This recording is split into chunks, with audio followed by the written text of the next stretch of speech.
Everything is conclusory. And what has he done wrong? You're wrong. What? With the initial lane changes, unsafe ledges, and the exceeding the speed limit that prompted the stop, and then at that point he was just Stop. How exceeding speed limit? How fast was he going? I mean, let's roll, nerds.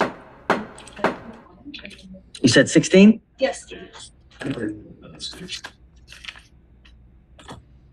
Good morning, Mr. McLean.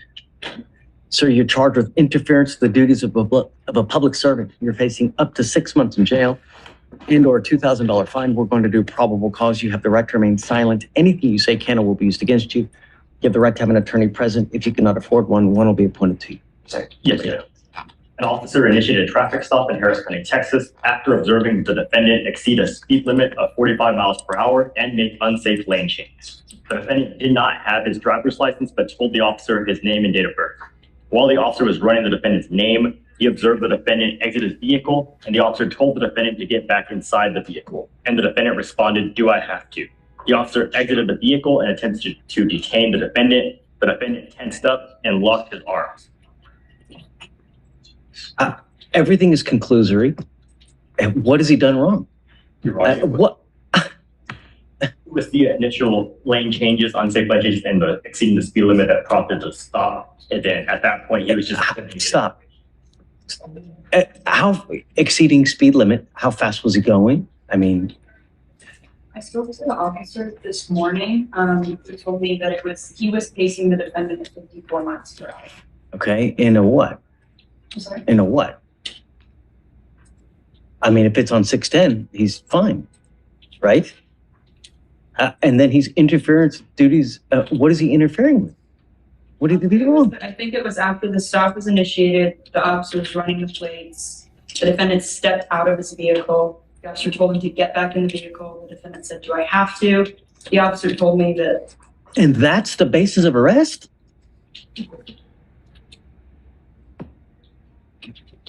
Yes, but you're on. Don't. Are you losing? No, sir. Okay.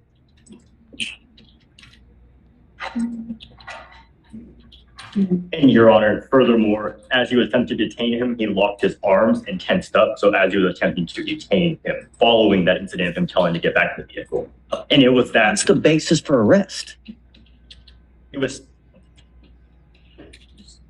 just a temporary detention. He was just attempting to detain him while he was trying to What's he investigate. doing wrong? He had What's he doing wrong? 65. Yeah, 65. No, I don't think so. To find no probable cause. No, it's just, he gets out of the car and then it just the virtue of fact him getting out in the car is interfering with the duties. Really? No. Just, when you get into, just be careful out there, man. Yes, sir. Life is hard as it is. Sir. When you get into, gotta be careful, man. Sir. People are always out to get you. Be nice. It's not hard. Things will go well for you. Look, I got it. I'm with you, okay? Just hang tight with me for a second, okay? All right. Okay, I have so many questions. No, stop it. Are you losing? Yes, sir, that's all we got. Okay, I'm gonna name you are charged with interference with the duties of a public servant. You're facing up to 6 months in jail and/or a $2,000 fine. We are going to do probable cause. You have the right to remain silent. Anything you say can or will be used against you. You have the right to have an attorney present. If you cannot afford one will be appointed to you.